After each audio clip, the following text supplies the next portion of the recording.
Depuis le début de la pandémie de coronavirus, le nombre de patients présentant une hernie discale intervertébrale, une sténose du canal rachidien et une coxarthrose de l'articulation de la hanche a considérablement augmenté. Tout d'abord, cela est dû au régime d'isolement strict, qui a conduit à un mode de vie sédentaire. Parmi les autres raisons qui ont un effet néfaste sur le système musculo-squelettique, il y a une diminution de l'immunité, qui résulte de l'action de l'infection.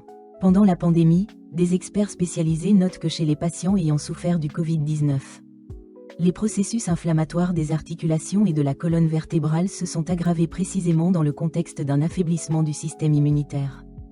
L'augmentation de la morbidité du système musculo-squelettique et les troubles du travail du système musculo-squelettique sont également associés à l'impossibilité d'accéder en temps opportun à une consultation médicale.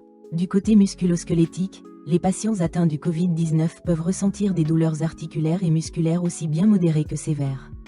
De ce fait, il est parfois difficile de bouger, surtout si l'effort physique est excessif. Le symptôme le plus courant du coronavirus sur le système musculo-squelettique est une fatigue corporelle accrue, même 3 mois après le début de la maladie. De plus de 50% des patients en souffrent. Le caractère insidieux de la maladie réside également dans le fait qu'elle affecte et modifie le travail de nombreux systèmes du corps. Ainsi, il est nécessaire d'être extrêmement prudent et attentif à la quantité de stress physique que vous imposez au corps. Les scientifiques ont découvert que la nouvelle infection à coronavirus déclenche un mécanisme similaire au processus de développement de la polyarthrite rhumatoïde. Le système immunitaire produit des anticorps qui attaquent les cellules saines de son propre corps, des douleurs musculaires apparaissent. La détérioration de l'état contribue à accumulation de toxines formées après la mort des cellules infectées, utilisation à long terme d'antibiotiques, d'antiviraux et de médicaments symptomatiques, diminution de l'activité motrice, augmentation du poids corporel.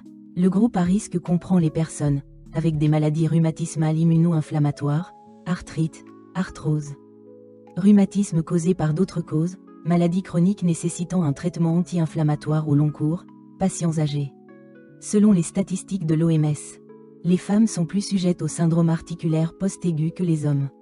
La polyarthrite rhumatoïde post-aiguë nécessite souvent un traitement à long terme, comprenant un traitement médicamenteux, une thérapie physique et de l'exercice.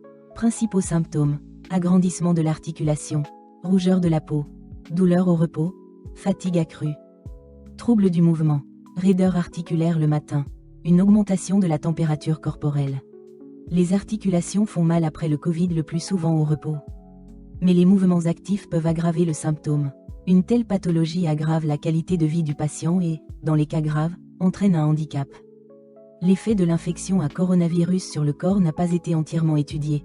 Par conséquent, la nomination d'un traitement n'est effectuée par un médecin qu'après avoir examiné le patient. Le processus immunopathologique en soi n'est pas autorisé, un schéma thérapeutique complexe est donc nécessaire. La thérapie médicamenteuse, la physiothérapie et la thérapie par l'exercice sont généralement suffisantes, mais dans les cas avancés, seule la chirurgie peut aider le patient. Dès que les premiers symptômes alarmants sont détectés, il est nécessaire de consulter immédiatement un médecin.